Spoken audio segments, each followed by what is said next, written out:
Bonjour et bienvenue pour ce nouveau tutoriel sur Adobe Premiere Pro. Aujourd'hui, nous allons voir les séquences et paramétrages.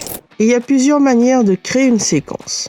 Le premier, cliquez sur l'icône Nouvel élément, puis cliquez sur Séquence. La deuxième, clic droit dans la fenêtre de projet, puis Nouvel élément et Séquence. La troisième, cliquez sur Fichier dans le menu, puis Nouveau, et enfin Séquence ou bien le raccourci clavier CTRL-N. La fenêtre du paramétrage apparaît. Ici se trouvent tous les paramétrages automatiques et préenregistrés. Il suffit de cliquer sur un format pour que les paramètres se mettent à jour. Ces paramètres correspondent au format et à la caméra existante.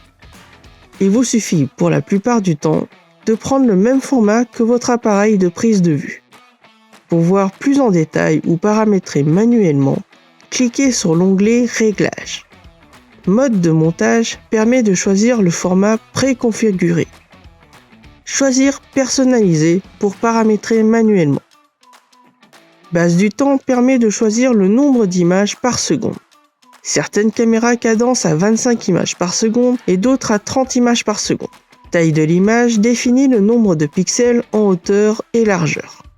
Aujourd'hui, nous sommes en Full HD, donc 1901 par 1080. Pour de la 4K, il faut mettre 3840 par 2160. Le rapport largeur-hauteur est la taille du pixel. En PAO, le pixel est carré.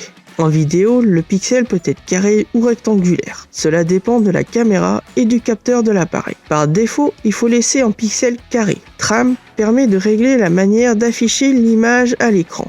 La norme aujourd'hui est le balayage progressif. Format d'affichage permet de choisir le type d'affichage du code temporel. Espace colorimétrique permet de choisir le type de plage ou de couleur utilisée. Taux d'échantillonnage permet de choisir l'échantillon audio. La norme en vidéo est de 48 kHz. Format d'affichage permet de changer l'affichage audio. Cette partie permet de choisir le format et le codec de lecture des rushs dans le logiciel. Ce sont les formats et codecs installés dans la machine et cela n'a pas d'influence sur l'export final. Il faut donner un titre à la séquence. Il est tout à fait possible d'avoir plusieurs séquences dans un projet. Si vous travaillez sur un film, le titre du projet sera le nom du film et il y a plusieurs séquences qui vont composer le film. Enregistrer la préconfiguration permet d'enregistrer le paramétrage actuel de la séquence. Il faut donner un nom au paramétrage, une description si vous le souhaitez, et valider en cliquant sur le bouton OK. Dans la fenêtre de préconfiguration, la préconfiguration enregistrée se trouve dans le dossier personnalisé. Pas besoin de refaire les réglages. Il suffit de cliquer sur le nom pour remettre tous vos réglages. Cliquez sur OK pour créer la séquence. La séquence apparaît dans la fenêtre de projet. Glisser-déposer dans le dossier séquence pour l'organisation. La séquence s'ouvre automatiquement dans le visualiseur de séquence, ainsi que dans la fenêtre de la timeline.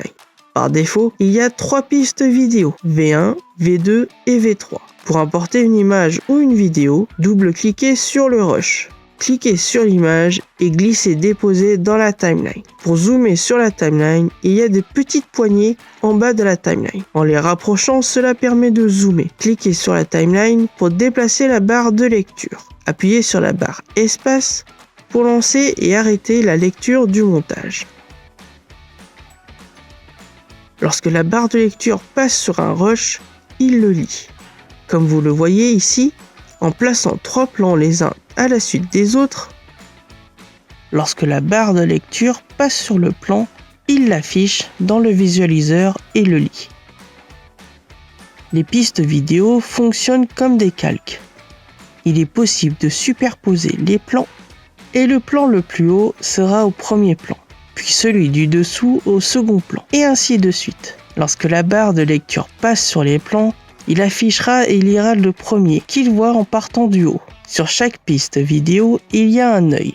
Activer et désactiver permet d'afficher ou non la piste. Lorsque la barre de lecture passe sur un plan sur cette piste, si elle est désactivée, le plan ne sera pas lu.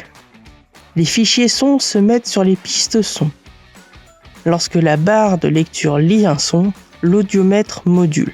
Il est possible de placer du son sur les autres pistes audio.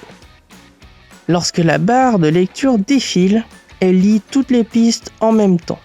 Les sons fusionnent, il faut donc faire attention à ne pas saturer le son. Sur les pistes son, il y a des boutons M, S et micro. Le bouton M permet de rendre muet la piste son. Le bouton S permet de rendre muet toutes les autres pistes.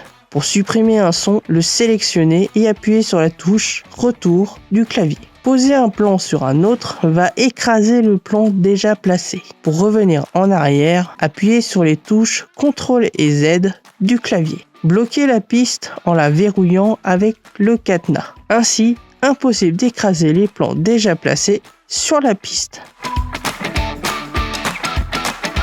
Les pistes vidéo peuvent aussi être verrouillées. Et voilà, c'est fini, à vous de jouer. Merci à vous d'avoir regardé ce petit tutoriel, j'espère qu'il vous a plu. Je vous dis à très bientôt pour de nouveaux tutos.